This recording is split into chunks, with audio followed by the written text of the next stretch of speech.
অনাথ ইন্টারভিউ দিতে যাওয়ার জন্য তাড়াহুড়ো করে রাস্তা পার হচ্ছিল। ঠিক তখনই অর্জুন বাইক দিয়ে অনাকে ধাক্কা দিলে ঠিক সে মুহূর্তে ওখানে থেকে লোকজনেরা অর্জুনকে মারধর করতে যাবে। ঠিক তখনই অনা অর্জুনকে বাঁচিয়ে নেয়। এরপরে অনা ওখান থেকে চলে যাচ্ছিল। ঠিক তখনই অর্জুন অনার হাত টেনে ধরো অনাকে আটকে। এরপরে একটা পর্যায়ে গিয়ে অর্জুন অনাকে বলে তুমি কোথায় যাচ্ছিলে। ঠিক তখনই অনা বলে আমার যেদিকে মন আমি সেদিকে যাচ্ছি, আপনি জেনে কি করবেন। তখনই অর্জুন বলে নিশ্চয়ই তোমার বয়ফ্রেন্ডের সাথে দেখা করতে যাচ্ছ। অর্জুনের কথা শুনে অনা তো একদম আশ্চর্য হয়ে যায় এবং শেষে অনা অর্জুনকে বলে আমি যদি আমার বয়ফ্রেন্ডের সাথে দেখা করতে যাই তাতে আপনার সমস্যা কি? আপনি নতুন গার্লফ্রেন্ড বানাতে পারেন, আমি কি বয়ফ্রেন্ড বানাতে পারি না? তখনই অর্জুন বলে আমার কোনো গার্লফ্রেন্ড নেই, আমার মা যে মেয়ের সাথে আমার বিবাহ ঠিক করেছে আমি সেই মেয়েকেই বিবাহ করব। অর্জুনের কথা শুনে অনা তো একদম আশ্চর্য হয়ে যায়। ঠিক এমনটাই দেখতে পারবেন আগামী পর্বে। এই পর্বটি সবার আগে পেতে এক্ষুনি আমার ইউটিউব চ্যানেলটা সাবস্ক্রাইব করে ভিডিওটাতে লাইক দিয়ে দেখতে থাকুন। ছবি আজ বড় লোক বাড়ি ছোট লোক বউ দাবি নাটকের 144 নম্বর পর্বে আপনারা দেখতে পারবেন। অর্জুন তার মা দুর্গা দেবীকে বলে মা আপনি সত্য মামাকে কি বলেছেন? তখনই দুর্গা দেবী বলে বাবা অর্জুন আমি শুধু এতটুকুই বলেছি যে তোর মনটা এখন সবসময় খারাপ থাকে, তুই খুব শীঘ্রই এখন বিবাহ করতে যাচ্ছিস। ঠিক সে মতো অর্জুন বলে মা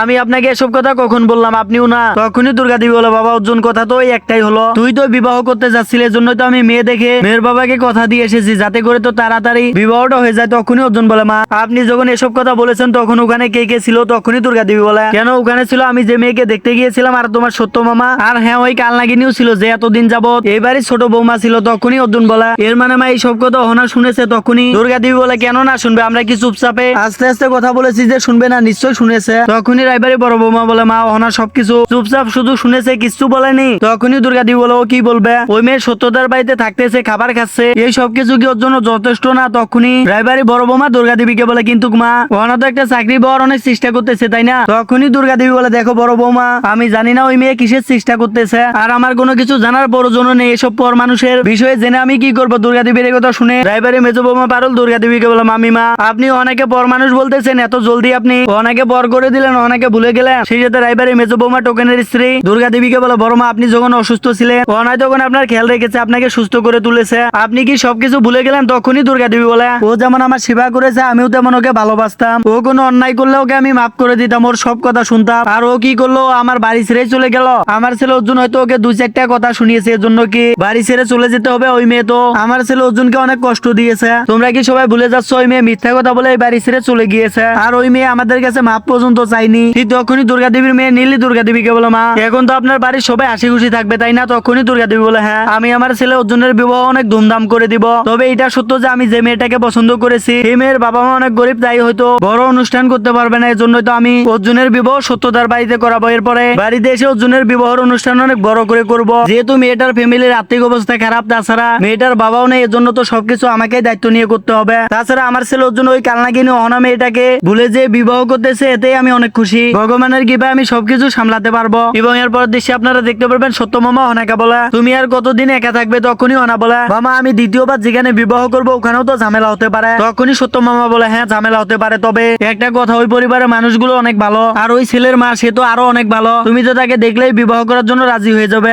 আমার কথা বিশ্বাস করো তুমি। তখনই অহনা বলে সত্য মামা বাদ দিন, আমি আমার শাশুড়ি মাকে অনেক ভালোবাসতাম, দ্বিতীয়বারের মতো আমি সেই জায়গায় অন্য কাউকে দিয়ে আবারও ধোঁকা খেতে চাই না। তখনই সত্য মামা অনেকে বলে ভালো করে ভেবে দেখো, তোমার পরীক্ষার পর আমি তোমাকে আবারও জিজ্ঞেস করবো। এবং এরপর দেশে আপনারা দেখতে পারবেন অহনা তো একটা ইন্টারভিউ দেওয়ার জন্য তাড়াহুড়ো করে রাস্তা পার হচ্ছিল। ঠিক তখনই অর্জুন বাইক দিয়ে অনেকে ধাক্কা দেয় এবং সেটা অর্জুন অনেকে বলে তুমি কি দেখে শুনে রাস্তা পার হতে পারো না? এখনই তো অ্যাক্সিডেন্ট হয়ে যেত। ঠিক সে মতো না বলে সরি আমার ভুল হয়ে গিয়েছে। ঠিক তখনই ওখান থেকে কিছু লোকজনেরা অনেকে বলে আপনি দেখে শুনে রাস্তা পার হবেন না। শেষে তো ওখানে থেকে কিছু লোকজনেরা অনেকে আজে বাজে কথা শোনাতে শুরু করলে ঠিক তখনই অর্জুন ওখানে থেকে লোকদেরকে বলে আপনারা এখান থেকে চলে যান, আমি ওনার সাথে কথা বলতেছি। ঠিক সেই মুহূর্তে অনা ওখান থেকে চলে যাচ্ছিল। ঠিক তখনই অর্জুন অনেকে বলে অনা তুমি আমার একটা কথা শোনো না। ঠিক সেই মুহূর্তে অনা অর্জুনকে বলে আপনি আমার পিছু পিছু আসতেছেন কেন, আপনিও চলে যান। তখনই অর্জুন বলে অনা তুমি কি এভাবে রাস্তা পার হও? ঠিক তখনই অনা বলে আজব তো। ঠিক সেই মুহূর্তে অর্জুন বলে আজ তো আমাদের দুজনকে নিয়ে খবরের কাগজে নিউজ ছাপানো হতো যে একজন স্বামী তার স্ত্রীকে ডিভোর্স দেওয়ার পর প্রতিশোধ নেওয়ার জন্য জেনে বুঝে ইচ্ছা করে বাইক চাপা দিয়ে স্ত্রীকে মেরে ফেলেছে। ঠিক সেই মুহূর্তে অনা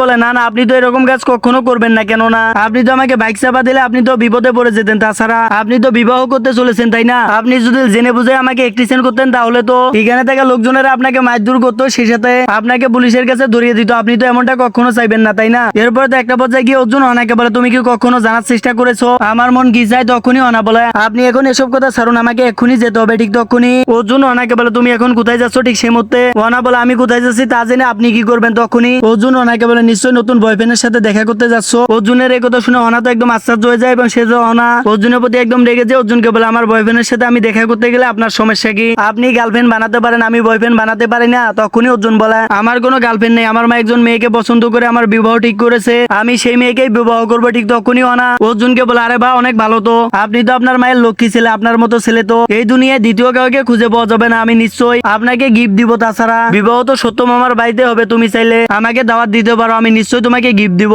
তখনই অর্জুন ওনাকে বলে তুমি এসব বাদ দাও, তুমি কোথায় যাচ্ছিলে সেটা আমাকে বলো। ঠিক সেই মতো ওনা বলে আমি কোথায় যাবো না যাবো এসব জেনে আপনি কি করবেন, আপনি আপনার হবু স্ত্রীর খবর নিন, আমার না। তখনই অর্জুন বলে আমি আমার হবু স্ত্রীরও খবর নিব আর আমার এক্স ওয়াইফেরও খবর নিব, কোনো বইয়ে লেখা নেই যে আমি তোমার খবর নিতে পারবো না। তখনই ওনা বলে এখন আপনার কোনো অধিকার নেই আমার খবর নেওয়ার, আমি চলে যাচ্ছি, আপনার সাথে এত আজারে কথা বলার আমার সময় নেই। কথা বলে ওনা ওখান থেকে চলে যাচ্ছিল। ঠিক তখনই অর্জুন ওনাকে বলে তুমি আমার বিবাহের কথা শুনে এভাবে রেগে যাচ্ছ কেন, তোমার তো খুশি হওয়ার কথা। ঠিক সেই মতো ওনা বলে হ্যাঁ আমি খুশি, এই কথা আপনাকে আমি কতবার বলবো। তখনই অর্জুন ওনাকে বলে তুমি নিশ্চয়ই একজন ভালো ছেলে খুঁজতেছো। ঠিক তখনই ওনা বলে কেন, আপনার জীবনে একজন মেয়ে আসতে পারে, আমার জীবনে কেউ আসতে পারে না। তাছাড়া সত্য মামা তো আমাকে বারবার বলতেছে দ্বিতীয়বারের মতো বিবাহ করার জন্য, আর উনি তো আমার জন্য একটা ভালো ছেলেও দেখেছে। ওনার এই কথা শুনে অর্জুন তো একদম রেগে যায়। শেষে তো অর্জুন বলে অনেক ভালো কথা, ওই ছেলে কি করে? তখনই ওনা বলে কেন, আপনি শুনে কি করবেন, আমি কি আপনাকে জিজ্ঞেস করেছি যে আপনার হবু স্ত্রী কি করে? তখনই অর্জুন বলে আমি তো আমার মাকে বলে দিয়েছি আমার হবু স্ত্রী একদম সাধারণ একজন মেয়ে হবে, সে বাইরে যে কোনো কাজ করতে পারবে না। শেষে তো অর্জুন ওনাকে বলে অনা আমি শুনলাম তুমি নাকি চাকরি খুঁজে বেড়াচ্ছ। তখনই ওনা বলে হ্যাঁ আমি চাকরি খুঁজে বেড়াচ্ছি, তাতে আপনার কি? তখনই অর্জুন বলে এমনিতেই জিজ্ঞেস করলাম। ঠিক সেই মধ্যে